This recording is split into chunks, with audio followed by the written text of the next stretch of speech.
단 교회에 돈 갖다 바치는 것은 절대 용서할 수 없다. 만일 교회 헌금 명단에 당신 이름이나 애들 이름이 적혀 있으면 그때는 이혼이다라고 말하는 남편 혹은 아내들이 있습니다. 또 이미 믿은 지 오래된 성도 가운데도 몸으로는 온갖 봉사를 아끼지 않으면서도 도무지 물질로는 하나님을 섬기지 않으려는 사람이 의외로 많습니다. 왜 그럴까요? 이는 공중권세 잡은 마귀가 마지막 순간까지 물질로서 하나님을 섬기지 못하도록 미혹하기 때문입니다. 그런데 모세의 대답 즉 하나님의 명령은 어떻습니까? 출애굽기 10장 25절로 26절 말씀을 다 같이 읽겠습니다. 모세가 가로되 왕이라도 우리 하나님 야훼께 드릴 희생과 번제물을 우리에게 주어야 하겠고 우리의 생축도 우리와 함께 가고 한 마리도 남길 수 없으니 이렇게 말씀합니다. 왕이라도 야훼께 드릴 희생과 번제물을 주어야 하겠고 우리의 생축도 우리와 함께 가고 한 마리도 남기지 않고 다 가져가야 한다고 말합니다. 그러면서 그같이 해야 하는 이유를 말합니다. 출애굽기 10장 26절 말씀을 다 같이 읽겠습니다. 이는 우리가 그 중에서 취하여 우리 하나님 야훼를 섬길 것이며 또 우리가 거기에 이르기까지는 어떤 곳으로 야훼를 섬기는지 알지 못함이니이다 하나 이렇게 말씀합니다. 이는 즉 생축을 한 마리도 남김없이 다 가져가야 하는 이유는 그곳으로 야훼 하나님을 섬길 것이며 또 가나안 땅에 이르기까지 어떤 곳으로 야훼를 섬기게 될지 모르기 때문이라고 말씀합니다. 다시 말해 천국에 들어갈 때까지 하나님께서 우리에게 무엇을 요구하실지 모르기 때문에 우리의 소유를 남김없이 모두 가지고 가야 한다는 것입니다. 우리가 주일에 교회 나올 때 몸만과 함께 물질을 가지고 나오는 것도 이 이유 때문입니다. 그러면 한 가지 질문을 하겠습니다. 우리가 교회 나올 때 가지고 나온 물질은 누구의 것입니까? 이를 출애굽으로 거슬러 보면 이스라엘 자손이 광야 교회에서 하나님을 섬기는데 사용한 각종 은금 폐물과 생축을 어떻게 소유하게 되었습니까? 그들이 애굽 땅에서 종살이하면서 한 푼 두 푼 모은 것입니까? 아니면 하나님의 전적인 은혜로 얻은 것입니까? 창세기 15장 13절로 14절에 보면 야훼께서 아브라함에게 나타나 내 자손이 이방에서 객이되어 그들을 섬기다가 400년 만에 큰 재물을 이끌고 나오게 될 것이라는 약속의 장면이 있습니다. 창세기 15장 13절로 14절 말씀을 다 같이 읽겠습니다. 야훼께서 아브라함에게 이르시되 너는 정령이 알라 내 자손이 이방에서 객이 되어 그들을 섬기겠고 그들은 400년 동안 내 자손을 괴롭게 하리니 그 섬기는 나라를 내가 징치할지며 그 후에 내 자손이 큰 재물을 이끌고 나오리라 이렇게 말씀합니다. 이로부터 700여 년이 지난 후 하나님은 모세를 준비시켜 이스라엘 민족을 구원코자 하시는데 이때도 모세에게 동일한 약속을 하시게 합니다. 출애굽기 3장 21절로 22절 말씀을 다 같이 읽겠습니다. 내가 애굽 사람으로 이 백성에게 은혜를 입히게 할지라 너희가 갈 때 빈손으로 가지 아니하리니 여인마다 그 이웃 사랑과 및 자기 집에 우고하는 자에게 은폐물과 금폐물과 의복을 구하여 너희 자녀를 꾸미라. 너희가 애굽 사람의 물품을 취하리라 이렇게 말씀합니다. 이 약속대로 이스라엘 자손은 애굽에서 나오던 날에 애굽 사람에게 은금 폐물과 의복을 구하였고 그들은 이스라엘 백성이 구하는 대로 다 내어주었습니다. 출애굽기 12장 35절로 36절 말씀을 다 같이 읽겠습니다.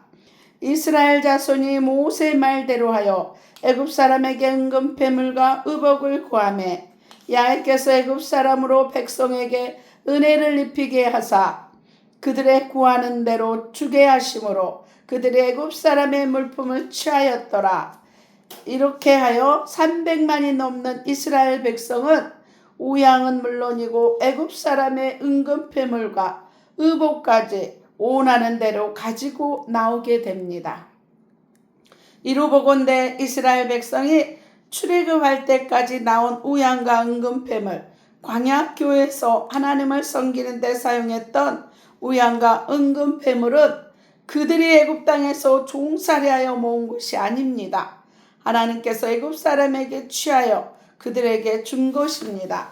다시 말해 하나님께서 물질을 주신 것은 하나님을 섬기는 데 사용하라고 주신 것입니다. 이것은 오늘날 우리에게도 마찬가지입니다. 우리에게 있는 소유는 우리의 것이 아닙니다. 하나님의 것입니다. 주는 그리스도시요 살아계신 하나님의 아들이십니다. 라는 고백은 나를 구원하신 예수님께서 내 생명, 시간, 물질, 건강, 자녀, 달란트, 그 외에 내게 속한 모든 것의 주인이 되신다는 것입니다. 그런데 지금 우리는 어떻습니까? 말로가 아니라 행위로서 정말 내게 있는 모든 소유를 하나님의 것으로 인정하십니까? 대부분 소득의 10분의 1은 당연히 하나님 것으로 인정합니다. 그래서 11조 생활은 정확하게 잘합니다. 그러나 나머지 10분의 9는 어떻습니까? 하나님의 것이라기보다는 나의 것이라는 생각이 훨씬 더 많습니다. 그래서 10분의 1은 하나님께 마땅히 드리면서도 10분의 9는 자기 뜻대로 써버리고 하나님께 드리기를 아까워합니다. 따라서 마귀의 마지막 작전을 이기기 위해서는 제일 먼저 내 모든 소유가 하나님의 것이라는 것을 철저히 인정해야 합니다. 이 고백이 온전히 이루어질 때 우리는 예수님의 어머니 마리아처럼 혹은 나귀 새끼 주인처럼 주께서 쓰시고자 할 때 미혹되지 않고 기쁜 마음으로 기꺼이 순종하여 드릴 수 있습니다. 여기에서 한 가지 분명히 기억해야 할 것은 마귀가 많은 것들 가운데 왜 물질을 마지막 순간까지 붙잡느냐는 것입니다. 마태복음 6장 24절 말씀을 다 같이 읽겠습니다. 한 사람이 두 주인을 섬기지 못할 것이니 혹 이를 미워하며 저를 사랑하거나 혹 이를 중히 여기고 저를 경히 여김이라. 너희가 하나님과 재물을 겸하여 섬기지 못하느니라 말씀합니다. 이와 같은 예수님은 제자들에게 한 사람이 두 주인을 섬기지 못할 것이라며 말씀하고 하나님의 백성인 너희는 결단코 하나님과 재물을 겸하여 섬길 수 없다고 말씀합니다. 누가복음 16장 13절에 집 하인이 두 주인을 섬길 수 없나니 혹 이를 미워하고 저를 사랑하거나 혹 이를 중히 여기고 저를 경히 여김이라. 너희가 하나님과 재물을 겸하여 섬길 수 없느니라. 이렇게 말씀합니다. 집 하인이 두 주인을 똑같이 사랑할 수 있을까요?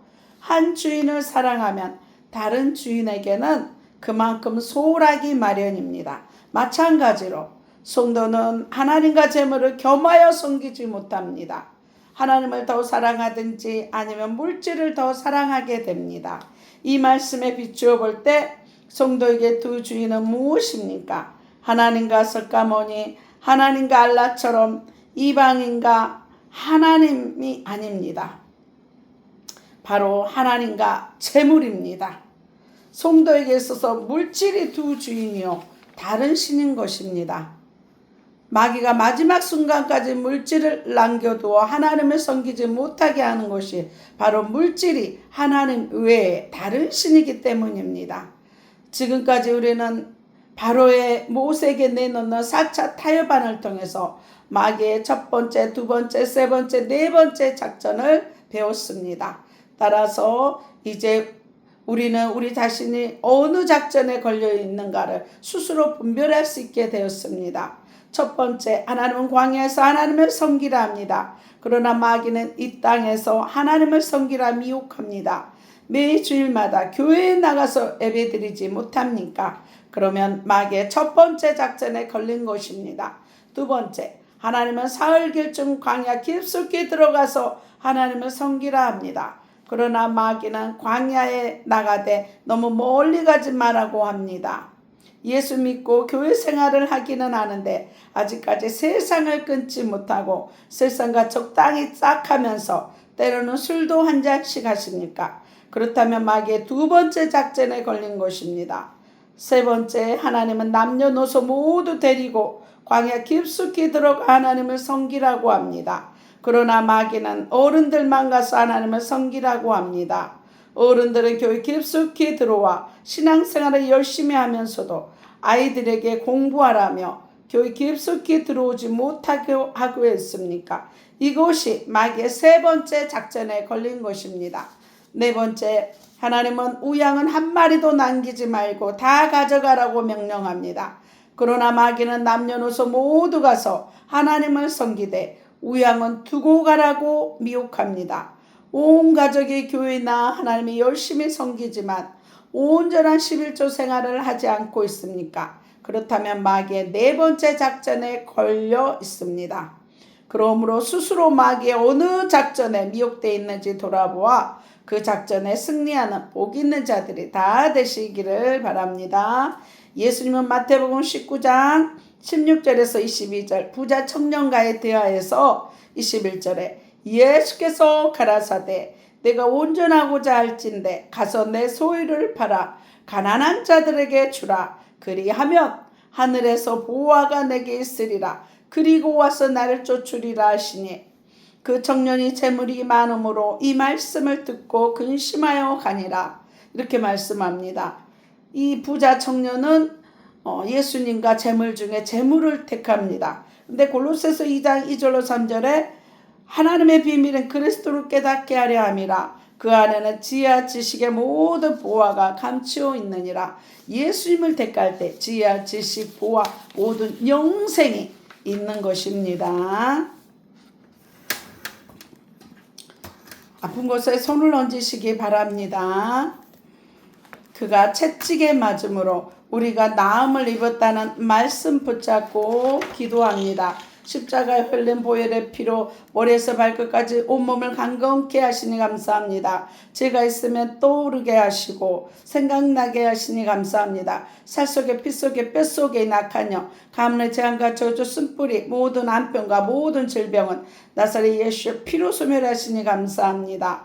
마음의 은혜와 평강으로 말씀으로 충만케 하시니 감사합니다. 영혼육을 새롭게 치료하시니 감사합니다.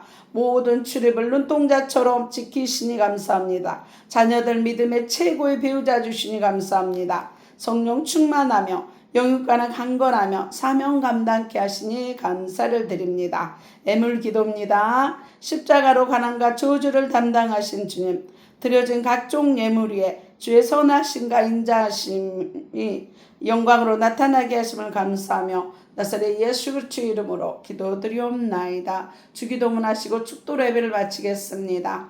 하늘에 계신 우리 아버지여, 이름이 거룩히 여김을 받으시오며 나라의 임하옵시며 뜻이 하늘에서 이룬 것 같이 땅에서도 이루어지이다.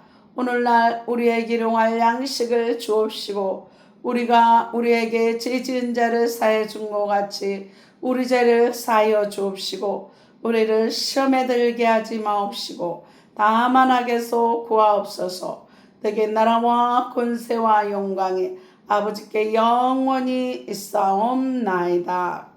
이제는 우리 주 예수 그리스도의 은혜와 하나님의 사랑과 성령님의 교통하심이 아프리카 가나안 교회와 진도소망 교회와 울릉소망 기도원과 강주 기쁨 교회와 강주 그리스도 힐링 교회와 강주 반석 교회와 강주 주영광 교회와 강화 임마누엘 교회와 서울 주사랑 교회와 서울 용광 교회와 서울 창동 교회와 예사랑 교회와 오산 신학교와 방송을 듣는 모든 교회와 가정과 자녀와 사업장에 지금부터 영원토록 함께 살초다.